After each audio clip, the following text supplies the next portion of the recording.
Assalamualaikum warahmatullahi wabarakatuh. Saya Ahmad Imran bin Cailan. Hari ini saya ingin mengupas mengenai isu semasa yang sangat hangat diperkatakan, iaitu tentang alam pekerjaan. Isunya adalah konflik antara rakan sekerja. Maksud konflik yang senang kita faham adalah perbezaan pendapat antara dua pihak atau lebih yang membawa kepada pencegahan. Konflik juga merupakan warisan kehidupan sosial yang berlaku dalam pelbagai keadaan akibat daripada pembangkitnya ketidaksetujuan, kontroversi dan pertentangan antara dua pihak atau lebih secara berlebihan atau berterusan. Dalam sesebuah organisasi, konflik juga merupakan perkara biasa dan sesuatu yang perlu diatasi. Sekiranya konflik ini dapat dikurangkan, kemantapan di dalam organisasi akan bertambah dan seterusnya akan mencapai matlamat ke arah kegemilangan yang diingini. Konflik juga berupa pergeseran dan pertentangan antara dua pihak atau lebih secara berlebihan atau berterusan. Kelebihan dan kekurangan konflik antara rakan sekerja.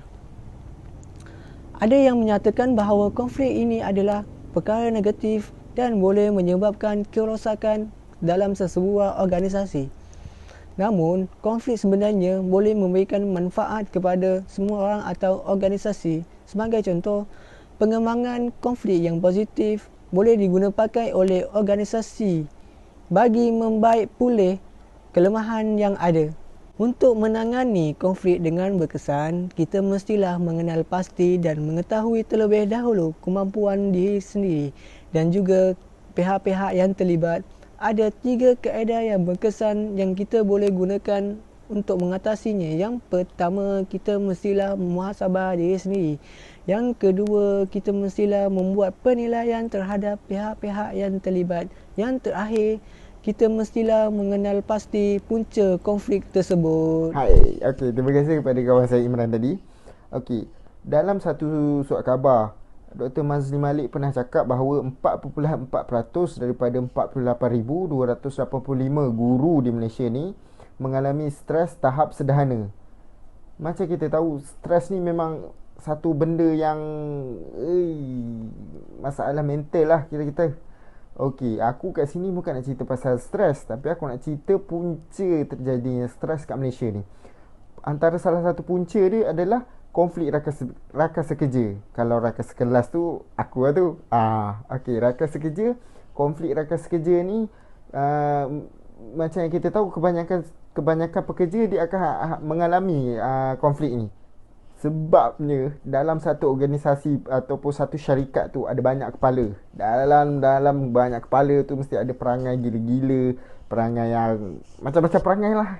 Yang kita tahu setiap orang kan berbeza kan, dia punya perangai, dia punya sikap. So kat situ mesti ada yang antara salah seorang tu yang mengalami konflik rakan sekerja. Okey, ada satu artikel yang mengatakan bahawa punca-punca berlakunya konflik rakan sekerja ni adalah: pertama, kurang atau lemahnya kemahiran komunikasi seseorang tu. Bila lemah ataupun kurangnya tahap komunikasi seseorang tu, so dia akan wujud salah faham antara seseorang tu. Contoh, aku dengan kawan aku nak minta tolong kat dia, tolong photostatkan borang. So tapi aku minta tolong dia dengan cara yang kasar, agresif. Contoh, woi, kau tolong photostat je aku punya borang ni. Contoh macam tu tau. So kat sini orang tu akan fikir, engkau dah lah minta tolong aku, kau nak marah-marah aku, apa hal doh? Contoh macam tu. So kat situ kan wujud konflik. Orang tu akan fikir yang aku ni gangster, sombong, belagak. Contoh macam tu. Kat situ akan terjadinya satu konflik antara rakan sekerja yang lain. Punca berlakunya konflik rakan sekerja yang kedua adalah politik di tempat kerja. Macam yang kita tahu, politik negara kita ni adalah sangatlah panas. Macam jual goreng pisang panas tepi jalan ketika waktu panas. Okey, bagi pendapat aku sendiri, pendapat aku, kalau seseorang tu berpolitik di tempat kerja, bagi aku tak salah selagi dia profesional. Profesional ni maksud dia, kalau kau tak campur adukkan hal politik dengan hal kerja. Sebab aku pernah mengalami situasi ni. Bila mana dekat tempat kerja aku ada 2 orang ni. Satu dia penyokong Tegar parti ni, satu lagi dia penyokong Tegar parti ni lah, parti lawan kepada parti ni. Okey. Dia orang ni, nak dipendekkan cerita, dia orang ni memang tak sekepala betul. Ada je benda yang tak kena. Walaupun benda tu macam benda remeh, benda kecil, dia orang macam tak boleh nak ngam. So kat situ kita nampak kan, punca konflik di tempat kerja adalah politik di tempat kerja. So mana-mana pekerja-pekerja yang sedang bekerja, so profesional lah, tahulah parti politik korang tu bagus, parti politik korang tu ada pencapaian tinggi. So tapi kau jangan campurkan hal politik korang tu dalam tempat kerja. Jadi macam suasana kerja tu dah tak aman, selamat dan damai. Okey, punca berlakunya konflik di tempat kerja yang ketiga adalah persaingan di tempat kerja. Persaingan di tempat kerja ni sebenarnya bagus kalau dia bersaing secara sihat. Yang tak bagusnya bila dia bersaing secara tidak sihat. Maksud bersaing secara sihat ni bila mana seseorang tu dia bersaing untuk mendapat kualiti kerja yang terbaik. Orang A bersaing dengan orang B untuk dapat kualiti kerja yang terbaik. Itu persaingan sihat. Persaingan yang tak sihat ni dia penuh dengan hasad dengki. Persaingan tidak sihat ni bila mana dua rakan sekerja yang bersaing, tetapi salah seorang tu dia bersaing secara tidak sihat dengan memburuk-burukkan seseorang tu. Itu yang tak baiknya. Kalau ada lah rakan sekerja korang macam tu, parah boh. Susah kerja macam tu. Susah lah. Serius cakap, susah kerja dengan dia. Sebab dia rasa dia yang layak benda tu. Dia saja betul. Kemudian kita hindari daripada saling tuduh-menuduh. Macam aku cakap tadi lah, bila mana dia ada hasad dengki, dia akan tuduh lah kawan dia tu buat macam ni. So benda ni kita perlu dihindari untuk menghindari konflik rakan sekerja. Okey. Kemudian kita kena bantu antara satu sama lain lah kat tempat kerja tu. Kalau orang minta tolong kita, apa salahnya kita tolong dia? Ini hari dia, mungkin esok lusa hari kita pula, kita minta tolong dia. Tu contoh yang kita boleh buat. Kemudian kita saling bersikap terbuka.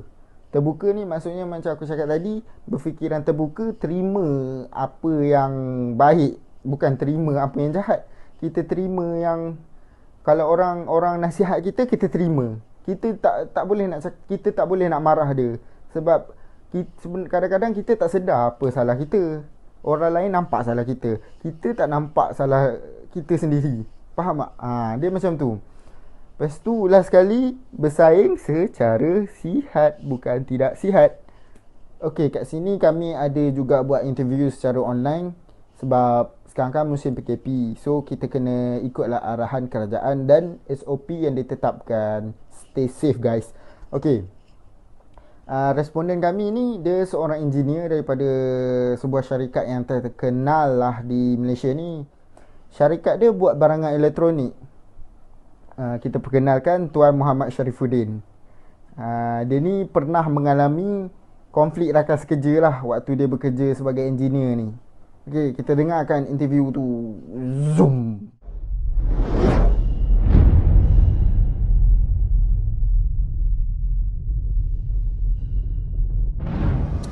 Soalan 1, apa konflik antara rakan sekerja yang pernah anda alami? Konflik rakan sekerja yang tak nak sharing knowledge, so dia suka simpan, dan jadi kesukaran kat situ, terpaksa cari dia untuk solve satu problem. Soalan 2, adakah konflik antara klik mengganggu pekerjaan anda? Ya, sangat-sangat mengganggu. Sebab bila mana ada masalah, terpaksa cari dia, dan bila mana dia ada kerja, benda tu akan terganggu. Bagaimana cara anda mengatasi konflik itu? Sebenarnya realiti dia agak susah untuk atasi benda ni. Sebab Contoh yang paling mudah, macam air pipe. Bila kita dah block dia punya satu kawasan tu, so dia nak mengalir tu susah. Jadi saya terpaksa cari sumber lain. Okey, terpaksa cari sumber lain. Dan benda ni akan melambatkan tempoh masa sesuatu masalah tu dapat diselesaikan. Soalan ketiga, pada pendapat anda, adakah konflik ini bagus? Konflik yang saya nyatakan tadi tidak bagus. Ada konflik lain yang bagus, tapi untuk kes yang saya sekarang ni, yang saya nyatakan ni, konflik ni sangat tidak bagus dan sangat tidak membantu kepada sesuatu pasukan. Kerana pasukan tu susah nak grow tim tu sendiri. Apakah punca, soalan keempat, apakah punca konflik antara klik ni berlaku? Okey, apa yang saya nampak antara punca ni adalah rasa takut terhadap kemampuan orang lain. Okey, bila mana dia berkongsi satu maklumat ataupun informasi, mungkin dia merasakan mungkin dia susah untuk naik pangkat macam tu. So itu antara penyebab yang saya rasakan. Tapi bagi pendapat saya, kita sebagai umat Islam seharusnya yakin rezeki itu datang daripada Allah Subhanahu Wa Taala. Soalan keenam, pada pendapat anda, apakah makna konflik antara rakan sekerja? Konflik, saya pun tak faham. Actually, maksud konflik ni, apa yang saya faham lah, mungkin ketidaksefahaman. Ketidaksefahaman dan rasa tidak puas hati antara seorang pekerja dengan pekerja yang lain, ataupun berkumpulan, antara kumpulan dengan kumpulan. Soalan ke 7, apakah cabaran ketika berlakunya konflik antara rakan sekerja? Macam saya nyatakan tadi, cabaran dia dari segi, kalau cabaran tu pada saya yang mengalami, yang kena situasi tu, so cabaran dia susah untuk saya selesaikan masalah tu. Saya terpaksa cari dia, and then masa tu nak selesaikan sesuatu masalah tu dia dah drag, so rugi kat situ. Mungkin kalau dia share info tu daripada awal, dapat diselesaikan dengan lebih singkat masa yang diambil, dan banyak lagi kerja lain boleh diselesaikan dalam tempoh masa tersebut. Soalan ke-8, apakah peranan anda untuk mengelakkan konflik ini berlaku? Okey, peranan saya, kalau personal, saya akan berkongsi segala apa benda pun yang saya ada.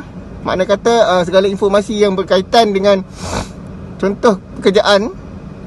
So benda ni tak akan berlaku, dan saya juga yakin lagi banyak kita berkongsi, lagi banyak kita dapat. So tak perlu rasa nak saving-saving. Rezeki tu datang pada Allah Subhanahu Wa Taala. Soalan ke-9, apa keburukan jika berlakunya konflik antara rakan sekerja? Kalau konflik ni berlaku macam saya nyatakan tadi, konflik ni sangat-sangat tidak bagus. Yang saya konflik yang tadi, benda ni akan, kalau dari segi organisasi yang besar, mengurangkan produktiviti. So slow respon. So susah tim tu nak grow. Apa lagi ya? And then akan berlakunya ketidaksefahaman, rasa tidak puas hati tu sendiri akan wujud bila mana bila mana hang tak mau ajak aku tak mau ajak hang, macam tu. And then yang jadi masalah yang paling-paling ketara, bila mana orang yang tidak berkongsi tu dia sibuk, lepas tu kita nak cari dia, terpaksa tunggu pula dia. Masa tu akan lagi bertambah. Macam saya katakan tadi, masa tu sangat terhad. So bila mana terjadinya konflik ni, masa tu akan sangat-sangat terganggu. Okey, kesimpulan dia, konflik rakan sekerja ni boleh dikatakan masalah yang paling tinggi lah dalam negara kita. Sebab dia adalah satu masalah yang kerap berlaku di dalam satu organisasi. So, itu saja video daripada kami. Bye-bye.